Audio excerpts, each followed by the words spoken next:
वीतराग वाणी का श्रवण भी एक रूपांतरण प्रक्रिया है। उत्साह के साथ जो सुनता है उसका उत्थान अवश्य होता है। वस्तुतः उत्सुक व्यक्ति स्वयं ऐसा कुछ सुनना चाहता है जिससे उसका जीवन बदल जाए। मैं सब जानता हूँ, ऐसी मानसिकता वाला सत्य को कभी भी प्राप्त नहीं कर सकता। अपनी संग्रहित जानकारी प्रदर्शन करने की वृत्ति वाले न सत्य को सुन सकते हैं, न सत्य का बोध ग्रहण कर पाते हैं। महाज्ञानी केशी स्वामी की तारणहारी वाणी ने श्रोताओं की मिथ्या मान्यताओं को बदल दिया। उनके भावों में स्वयमेव परिवर्तन होने लगा। कहा जाता है, श्रोता भी 3 प्रकार के होते हैं। एक श्रोता ऐसा है जो सुनते हुए भी नहीं सुनता, कितना ही समझा दो वह नहीं समझता।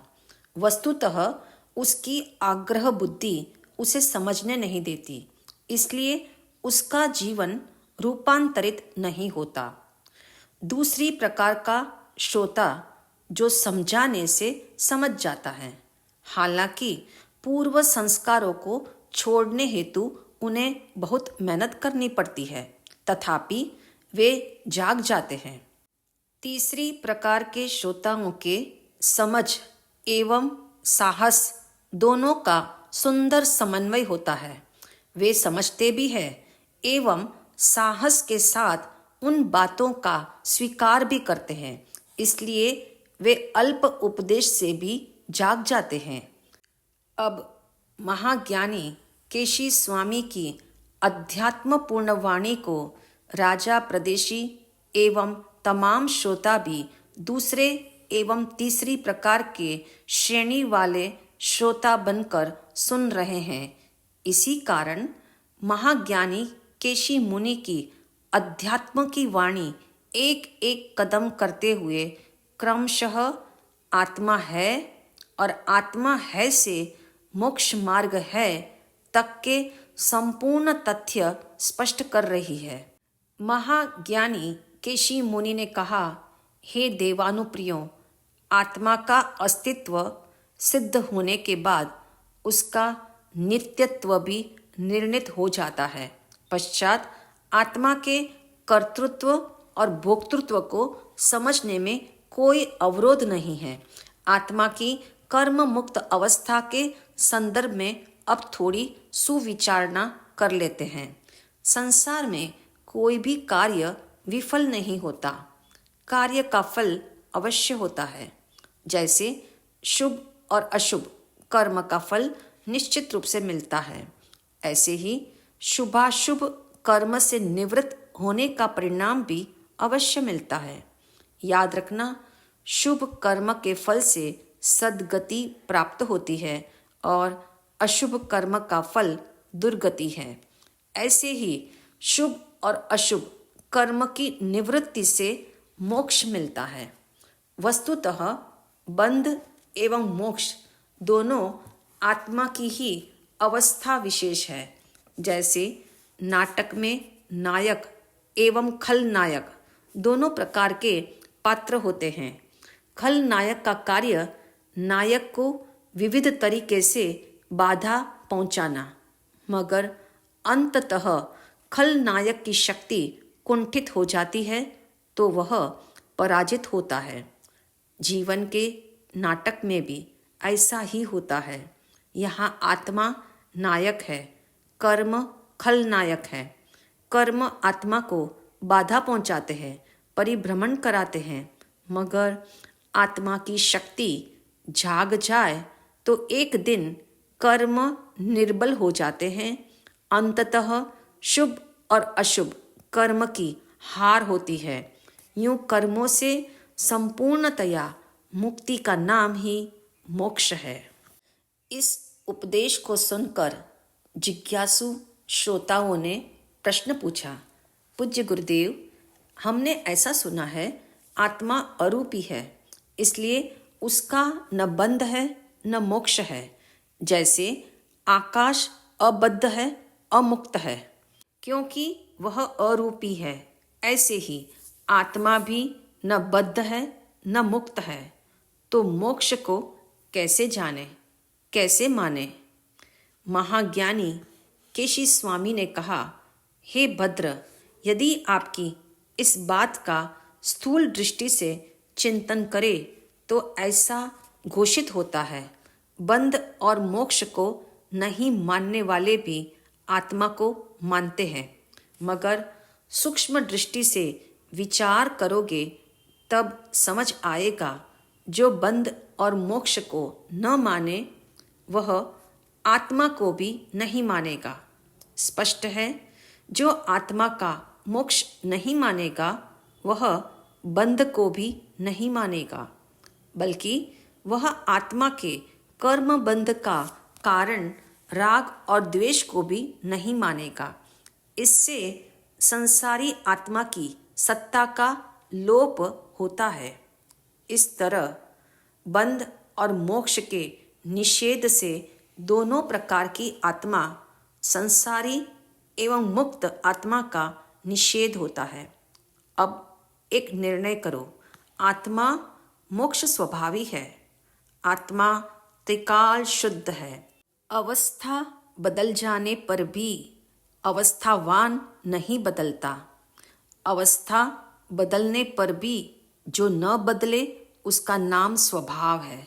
जैसे चीनी का स्वभाव मिठास है, ऐसे ही आत्मा का स्वभाव ज्ञान है, जानना है। स्पष्ट है, चीनी को कोई मिट्टी के साथ मिला दे तब भी उसकी मिठास का नाश नहीं होता। आप सोच रहे होंगे, आत्मा का स्वभाव ज्ञान है तो शुभ अशुभ भाव क्या है। इसे एक उदाहरण से समझते हैं। जैसे चीनी को बर्तन में डालकर गर्म किया, उस समय चीनी में मिठास और गर्मी दोनों है। मिठास उसका स्वभाव है और गर्मी अग्नि के संयोग से आई है। अग्नि का संयोग हट जाए तो गर्मी स्वतः ही दूर हो जाएगी, मगर मिठास तो सदा बनी रहेगी, क्योंकि ये उसका स्वभाव है। जैसे बर्तन चीनी से अलग है, ऐसे ही गर्मी और आग भी चीनी के अस्तित्व से भिन्न है। चीनी की सत्ता अपने मिठास में ही है। यदि मिठास ही चली गई तब उसे चीनी कौन कहेगा। चीनी की मिठास अर्थात आत्मा का ज्ञाता स्वभाव, चीनी की गर्मी उसका नाम शुभ अशुभ भाव। बर्तन जो है वह शरीर है एवं अग्नि को पूर्वकृत कर्म कहा है। अब आपको अच्छे से समझ में आ जाएगा। आत्मा का ज्ञाता स्वभाव एवं शुभाशुभ भाव दोनों एक साथ होने पर भी ज्ञाता स्वभाव आत्मा का है तथा शुभाशुभ भाव पूर्व कर्म के निमित्त से होता है। स्मरणीय फैक्ट यह है, शुभाशुभ भाव का अभाव होने पर भी आत्मा का कभी अभाव नहीं होता। इसलिए शुभाशुभ भाव आत्मा के हैं, आत्मा में हैं, फिर भी वह आत्मा का स्वभाव नहीं है। आत्मा का स्वभाव तो ज्ञान है, जानना है, जो आत्मा में सदा विद्यमान है। इस ज्ञाता स्वभाव के आलंबन से ही शुभाशुभ भाव का छेदन होता है और मोक्ष स्वभाव प्रकट होता है। महाज्ञानी केशी स्वामी ने कैसा अद्भुत रहस्य प्रकट किया है। सचमुच जो आत्मा के स्वभाव की ओर दृष्टि करेगा उसके विकार मिट जाएंगे। जो अपने को विकार रूप मानेगा और अपने विकार रूप विभाव को नहीं पहचानेगा, उसके विकार कैसे टलेंगे। मान लो आपके सामने गंदा पानी है। यदि स्थूल दृष्टि से देखें तब वह एक वस्तु रूप भासित होता है। सूक्ष्म दृष्टि से देखो तो वह एक नहीं है, वहाँ दो वस्तु है।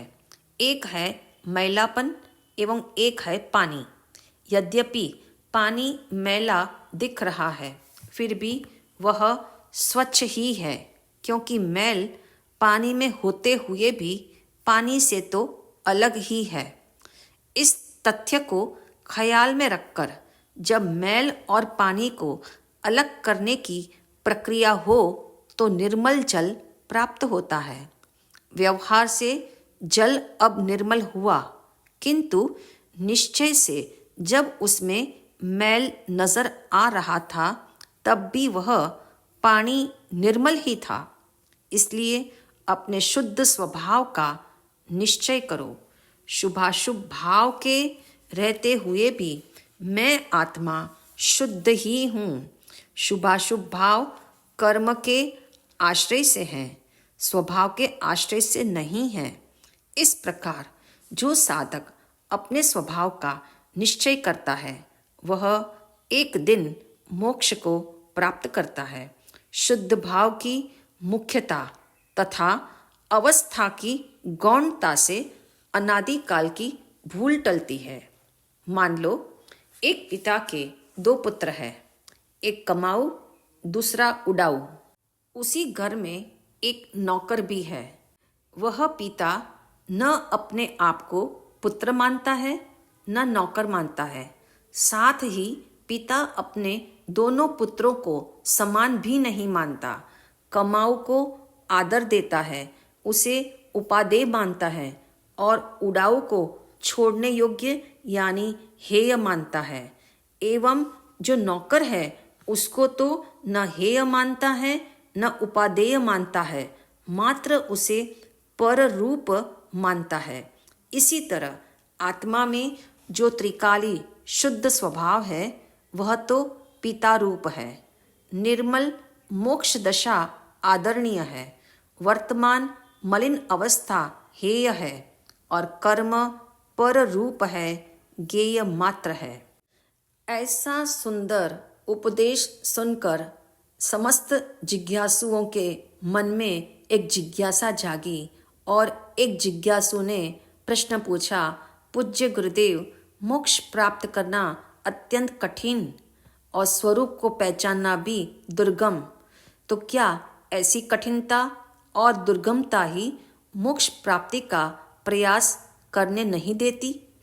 यह सुनकर महाज्ञानी केशी मुनि ने समाधान दिया, हे भद्र, इस मिथ्या धारणा से मत बंधो कि मोक्ष प्राप्त करना कठिन है। सत्य की उपलब्धि कभी भी कठिन नहीं होती। सत्य को ज्ञानियों ने सरल, सहज, सुगम बताया है। इसमें मूल दोष समझ का है। आत्मा एवं मोक्ष के बीच में कोई ऊंचा पहाड़ नहीं है जिसे उल्लांघना पड़े या जिसके लिए प्रचंड पुरुषार्थ जगाना पड़े। आत्मा का शुद्ध स्वरूप एवं उसकी वर्तमान अवस्था के बीच में धुएं की एक पतली रेखा है, जिसे चाहो तो एक क्षण में मिटा सकते हो। इसके लिए करोड़ों करोड़ों माइल की यात्रा नहीं, मात्र स्वरूप के संग अभेदता साधने की जरूरत है। मिथ्या अभिप्राय बदलते ही सत्य का दर्शन होता है। इसके लिए पर से दृष्टि हटाकर स्व में एकत्व करना है। श्री राज प्रश्न सूत्र यहाँ पर ज्ञानार्थी को प्रबोध देता है। जैसे केले की सुरक्षा के लिए छिलका आवश्यक है, परंतु जब उसका उपयोग करना हो तब छिलका उतारना पड़ता है। ऐसे ही पुण्य की आवश्यकता है, किंतु उससे पार भी होना जरूरी है। दूसरी बात, पर के साथ एकत्व, ये तो निद्रा जैसा है जो एक झटके में टूट जाता है। चाहे कोई अनादिकाल से सो रहा हो, मगर जागृति की प्रक्रिया एक क्षण की ही है। इसके लिए एक बार अपनी मान्यता में पक्का कर लो, मैं शुद्ध हूँ, मैं परमात्मा स्वरूप ही हूँ,